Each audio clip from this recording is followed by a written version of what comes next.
dijinjing, kucing dibunuh, tikus dibela, harta habis, badan tergadai. Mendengar gelagak dagang, tak sedar bertelanjang. Mendengar burung di langit, air tempayan dicurahkan. Assalamualaikum warahmatullahi wabarakatuh. Salam sejahtera, salam perburuan, salam perjuangan, salam Melaka berwibawa pintar jauh bersih. Saudara-saudara gelai, waalaikum. Siapa yang huaran mani hau makai falikum ana bilah syukran maradan huaran indo dan umandai cara tacahau. Tuan dan perempuan, saya Muhammad Anwar Fahmi Haridas bin Abdullah selaku Presiden Pertubuhan Masyarakat Sivil Melaka. Tampil sehari hari ini kita menjunjung tinggi Akta Polis 1967, menghormati Raja-Raja Melayu, Tuanku Sultan. Kita bukan negara yang mengamalkan authoritarian totalitarian regime komunis militeri. Malaysia adalah negara mengamalkan demokrasi berparlimen. Saudara merujuk pada artikel 5 to 19 freedom of speech at any really choose your own school of thought and wise out. Saudara, hari ini kita berbincang berkaitan dengan adab berilmu. Kita hormati adab berbeza pendapat. Tuan-tuan dan puan-puan, budaya menuntut ilmu, golongan yang dihormati, saudara, sudah menjadi lumrah, sudah menjadi satu tabi'i ataupun sudah menjadi satu resam di mana masyarakat kita, baik Melayu, India, Cina, Sabah, Sarawak, Kadazan, Portugis asli, rakyat Malaysia sentiasa menghormati guru mereka, ulama, sarjana, pemimpin. Saudara, guru terdiri dalam kalangan mereka-mereka yang berintelektual, mempunyai integriti, prinsipal. Begitu juga ulama mempunyai jati diri dan mereka yang halim, ukama, ulama, anbiya dan sebagainya. Saudara, seterusnya profesor adalah dalam lingkungan sarjana, mereka yang intelektual dalam kalangan scholars. Begitu juga pemimpin. Pemimpin selalu dikatakan dalam kalangan mereka yang berilmu, berintegriti, benchmark, ikon. Saudara, budaya menuntut ilmu. Apabila sarjana, scholars, professors, think tank, teachers, lecturers, mereka yang dalam kalangan ulama serta pemimpin as a leader, mereka menjadi frontliner, menjadi contoh, maka rakyat akan umbi, 33 juta rakyat Malaysia, rural urban area, akan menyantuni, mencerah, menerima bulat-bulat segala panduan, dasawarsa, blueprint, agenda yang diketengahkan. Namun, apa akan berlaku sekiranya para ilmuwan ini, scholars, professors, guru, think tank, ulama, pemimpin, sarjana, tidak bercakap benar ataupun mereka terikat, dikongkong, atau mereka sebenarnya terpaksa bercakap perkara yang tidak benar kepada masyarakat melalui broadcast media, melalui printed media, melalui media massa, media perdana, media baru maupun media cetak, akhbar dan surat khabar. Apa akan berlaku apabila masyarakat menerima kenyataan mereka yang sebenarnya fake, sebenarnya palsu, ataupun harapkan pegar makan padi? Sebab sudah menjadi resam dan adat budaya kita menjadikan ilmuwan sebagai rujukan. Sedarkah saudara bahawa wujud di kalangan atau dalam kalangan setengah scholars, professors, guru, ulama, pemimpin yang bukan sahaja bercakap tidak benar, malahan mereka yang terpalit dengan skandal, rasuah, salah guna kuasa dan ketirisan. Pemimpin, scholars, professors, sarjana, guru, ulama, mereka sewajarnya adalah antara golongan yang amat diharapkan oleh masyarakat akar umbi, kerana pada mereka lah menjadi sandaran untuk kita menimpa ilmu dan memohon panduan untuk membimbing generasi anak muda. Tapi mengapa mentaliti penjajah ini yang menyalahguna kuasa, mengugut, menindas, melakukan kezaliman ini, memeras, pada waktu penjajahan dulu masih diterapkan berleluasa oleh segelintir dalam kalangan mereka yang menjadi frontliner, guru, ulama, sarjana, pemimpin atau golongan dihormati.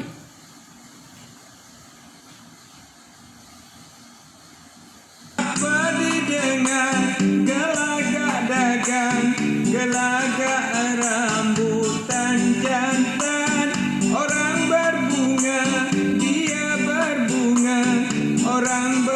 uang tapi dia harap silat. Tuan-tuan dan puan-puan, di antara pemimpin dan ketua jabatan idola rakyat, ramai pemimpin yang menjadi ikon atau benchmark. Namun, apabila kita menyebut nama atau etos kredibiliti individu berkaitan seperti Allahyarham Tuan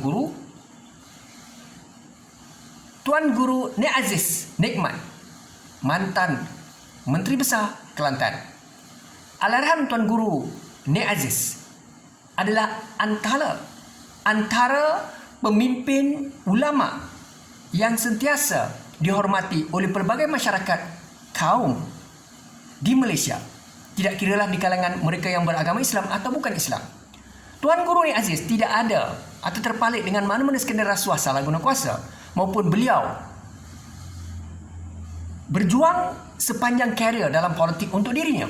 Dan kita tahu antara ulama yang terkenal di dunia, 50 dalam senarai ulama di kalangan senarai ulama terkemuka dunia, Tuan Guru Nik Aziz adalah dalam kalangan mereka yang 50 orang pemimpin yang dihormati di dunia. Saudara, Allahyarham Tuan Guru Nik Aziz hidup dalam keadaan daif, miskin, dan beliau redah, pasrah, tidak menggunakan kediaman rasmi kerajaan atau kenderaan mewah. Ketua Menteri atau Menteri Besar Kelantan. Saudara, sebahagian harta dan gajinya diberikan kepada rakyat, menjaga akidah dan menjadi antara pemimpin yang baik kepada Islam dan bukan Islam. Begitu juga Tan Sri Abdul Hamid Badur, mantan Ketua Polis Negara, Inspektor Jeneral Polis. Tidak ada skandal, tidak terpalit dengan jenayah, dan tidak ada isu. Dan beliau dihormati kerana tegas dan berintegriti untuk mencegah jenayah. Dalam masa yang sama, mencegah rasuah ataupun mengambil tindakan tegas terhadap anggota frontliner dalam kalangan mereka yang korup, salah guna kuasa. Dan beliau mendedahkan salah guna kuasa pemimpin ketika beliau meletakkan jawatan, atau beliau terpaksa ditamatkan perkhidmatan beliau atau kontrak beliau. Saudara, beliau juga telah mengupas bagaimana sukarnya membendung rasuah dan penyalahgunaan kuasa dalam negara kita. Seterusnya, Profesor Datuk Dr. Muhammad Agus Yusof, profesor yang terkenal di UKM, Universiti Kebangsaan Malaysia. Profesor Agus tidak ada skandal, amat dihormati, fleksibel, berintegriti, berkecuali, dan seorang penganalisis politik yang hebat. Beliau tidak berpaksi kepada UMNO, DAP, PKR, Amanah, GPS, Warisan, baik Barisan Nasional. Profesor Datuk Dr. Muhammad Agus Yusof, seorang sarjana scholars yang sangat lestari, berjiwa rakyat, bercakap benar. Saudara, ini antara pemimpin idola kita. Namun, ramai pemimpin yang kita kenali, apabila kita sebut nama mereka, mereka ada kelemahan. Mereka terpalit berkaitan dengan isu skandal dan juga rasuah atau salah guna kuasa.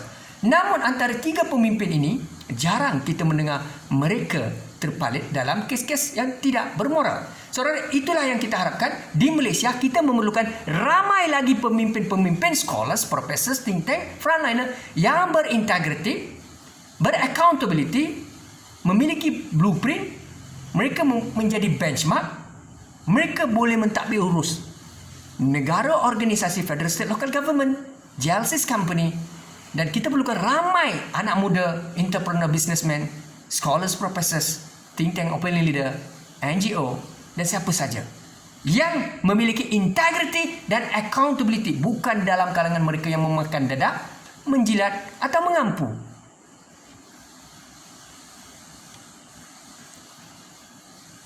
Kilat memancar, hujan tak lalu, awak juga kecundangan. Pandai-pandai, wahai Pak Pandai, awak juga yang menanggung. Tuan-tuan dan puan yang saya hormati sekalian, saya ingin berkongsi antara pemimpin bersifat transformasional, berjiwa rakyat pernah saya kenali. Saudara, ada di kalangan pemimpin ini telah meninggal dunia dan ada di kalangan mereka masih lagi bersama kita, masih hidup seperti kita. Saudara, apa beza di antara pemimpin bergaya atau leadership transformational berbanding transaksional. Transform seorang yang berkarisma, humble, lenient, motivator, turun padang, mendengar, menyantuni pandangan, rintihan, keluhan dan membantu menyelesaikan bebanan yang ditanggung oleh rakyat, pekerja, stakeholders. Mereka yang tidak menggunakan kekerasan atau pendekatan mengugut, memberi tekanan, menjumutkan dan menjauhkan diri daripada mana-mana stakeholders. Manakala pemimpin bersifat transaksional, mereka yang bergantung kepada reward, anugerah, by hook or by crook mesti capai. Kalau ada kelemahan, mereka tidak akan berikan kita kemapan, atau mereka menyalahkan satu dasar berkualiti tinggi dan tidak boleh berkompromi dengan apa sahaja kelemahan yang disengajakan atau tidak disengajakan. Pemimpin transaksional mempunyai idealisme yang agak konkret namun tidak berperi kemanusiaan secara total. Manakala pemimpin bersifat transformasional dalam kalangan mereka yang berjiwa rakyat, lestari, committed dan menyantuni perasaan rakyat. Baik saudara, Allahyarham yang berbahagia Datuk Haji Abdul Kadir Anwar selaku Exco Kerajaan Johor dan Ahli Parlimen Pulai Johor. Beliau dahulu pernah memegang jawatan selaku Pengurusi Hal Ehwal Agama Negeri Johor dan juga Ahli Parlimen Pulai dan Kempas, Adun Kempas. Saudara, Allahyarham pernah saya hadir, sentiasa berjumpa beliau, berkomunikasi. Beliau seorang pemimpin yang baik, sentiasa rendah diri, sentiasa akan mendengar pandangan dan tidak pernah menolak jemputan saya hadir ke kampung ataupun memberi syarahan, forum dan seterusnya. Apabila saya bersama rakyat mahu berjumpa beliau, sangat mudah. Dan beliau adalah seorang pemimpin yang sangat warak dan mengutamakan akidah, dan beliau berintegriti tinggi. Beliau tahu isu-isu salah guna kuasa, rasuah, penyelewengan dilakukan oleh mana-mana pihak dalam mana-mana institusi dan organisasi. Namun beliau sentiasa berpegang kepada Al-Quran dan berpihak kepada rakyat.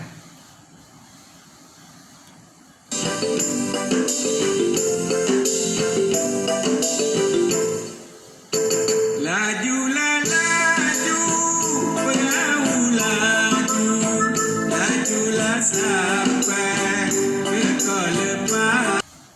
Tuan-tuan dan puan, Allahyarham Datuk Haji Abdul Kadir Anwar adalah antara ahli parlimen yang mendapat undi paling tinggi di Malaysia. Dan beliau sangat lestari. Tapi begitulah adat, takdirnya. Orang yang baik sentiasa dijemput Allah lebih cepat daripada kita. Saudara, kemudiannya Profesor Datuk Dr. Mirzan Hitam. Beliau antara sarjana scholars yang pernah saya kenali. Beliau masih lagi memimpin dalam institusi di negara ini, institusi pengajian tinggi. Seorang pemimpin, CEO, ketua jabatan yang disegani, credible, intellectual. Namun, pribadinya kadang-kala dicemburui. Mungkin individu seperti beliau yang kritikal, analytical, berkarisma, mempunyai cita-cita yang besar, memiliki blueprint.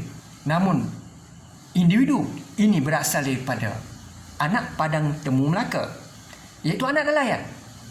Daripada keluarga yang daif dan miskin di Melaka, anak nelayan, beliau sebenarnya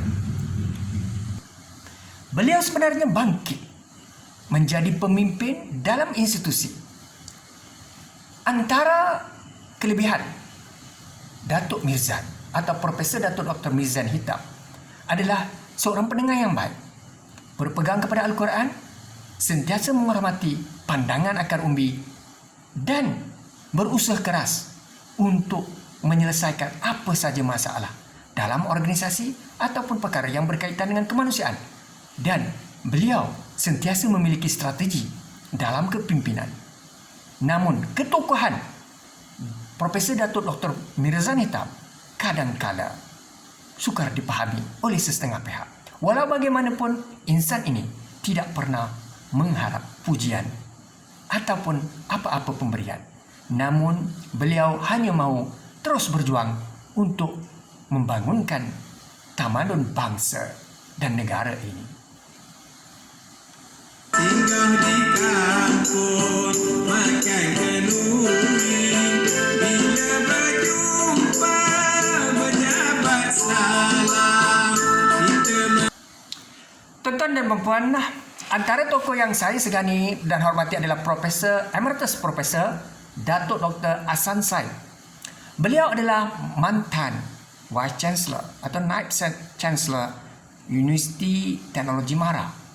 Baik saudara, antara kata-kata yang pernah saya dengar dan masih saya ingat atau mampu saya flashback adalah I try to put my leg in your shoes. Saudara, apabila saya berkesempatan berjumpa beliau bersama Kesatuan, pada ketika itu beliau menyatakan bahawa beliau bersedia bersiap siaga untuk mendengar apa sahaja pandangan daripada mana-mana stakeholders termasuk employees, pekerja, orang bawahan. Beliau memegang sebatang pen dan buku kecil dan sentiasa mendengar dengan teliti apa sahaja yang kami sampaikan. Itulah pemimpin yang berkarisma, berintelektual, pemimpin resam padi tunduk, seorang pemimpin yang berjiwa rakyat. Saudara, sangat sukar untuk mencari pemimpin seperti beliau. Pernah saya hadir ke pejabat beliau dan beliau menyambut saya di hadapan pintu.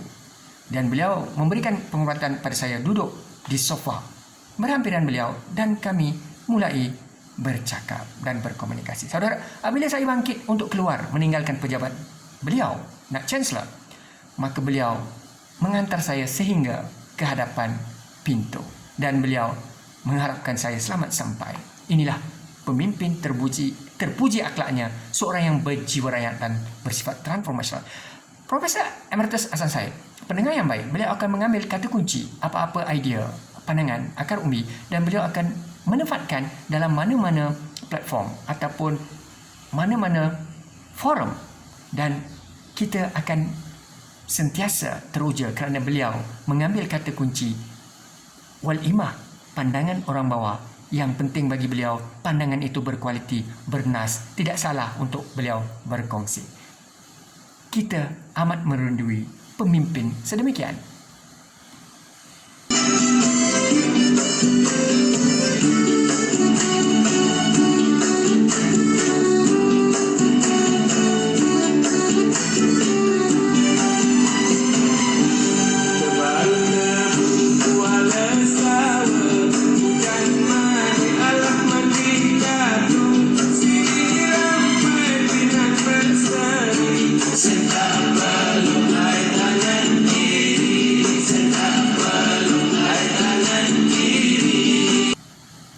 Tuan-tuan dan puan-puan, pemimpin seterusnya adalah TYT Melaka yang ketujuh, Tun Muhammad Ali Muhammad Rustam.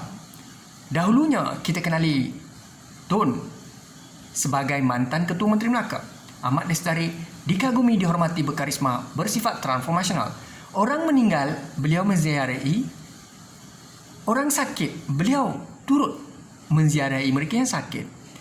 Mereka bernikah atau siapa rakyat jelata yang berkahwin, Tun atau pada ketiga itu dikenali sebagai Datuk Ali Rustam akan sentiasa hadir walaupun beliau tidak sempat hadir pada majlisnya yang dijalankan, majlis perkahwinan.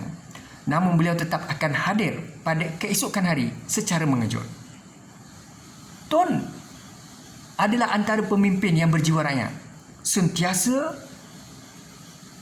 berbalas mesej WhatsApp dengan rakyat akar umbi.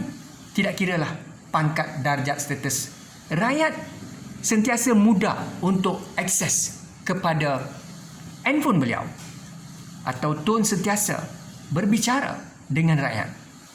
Inilah pemimpin berjiwa rakyat. Dan pemimpin yang tidak pernah berdendam kepada mana-mana individu. Maka berkat keikhlasan Tun sebagai seorang pemimpin berjiwa rakyat, sentiasa tidak sombong, tidak belagak, tidak riak dan takabur. TYT Melaka ini akhirnya didoakan oleh rakyat akar umbi.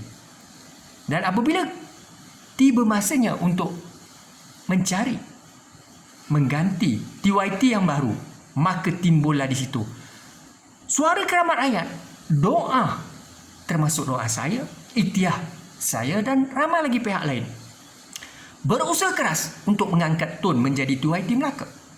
Ini berkat seorang pemimpin berjiwa rakyat, rendah diri, tidak riak, takabur, sombong atau menindas, melakukan kezaliman kepada sesiapa. Namun Tun berbuat baik kepada rakyat. Rakyat menyayangi Tun TYT Melaka. Maka rakyat mengangkat etos kredibiliti beliau kepada Tuan Kesultan dan Raja-Raja Melayu untuk beliau dilantik sebagai TYT Melaka. Kita belajar sesuatu dari peristiwa ini. Kalau sekiranya kita berjiwa rakyat, bersifat transformasional, humble, lenient, fleksibel, membantu akar umbi atau menyantuni perasaan rakyat, sudah pasti doa anak-anak kecil, remaja belia, doa rakyat, mereka yang dalam kesengsaraan akan dimabulkan Allah. Maka itulah orang-orang baik akan sentiasa dinaikkan darjatnya di dunia dan akhirat, insya-Allah.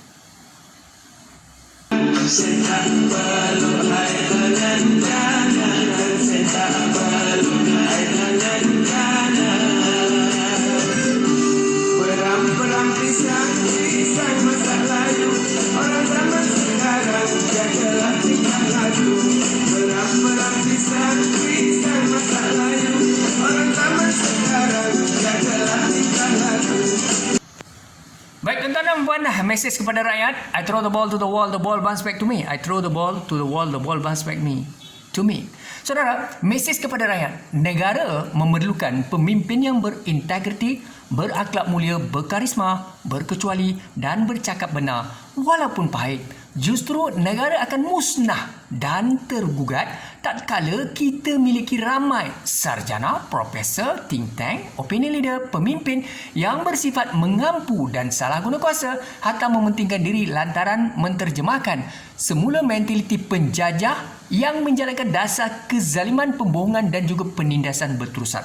Maka itulah yang saya cuba didik. Dan saya peringatkan diri saya dan masyarakat, think tank, opinion leader, scholars, professors dan siapa saja di luar sana. Dengarlah pandangan akar umbi.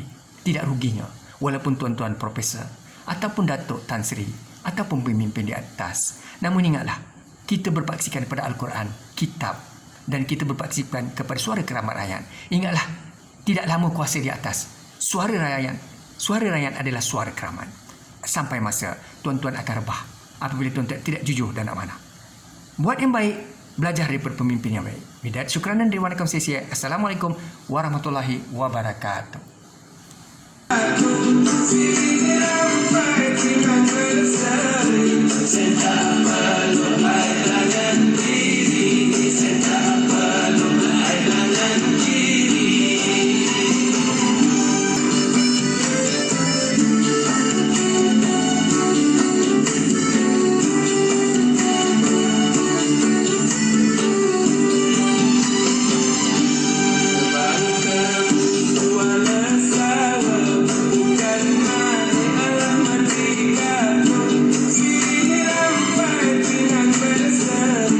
Sentak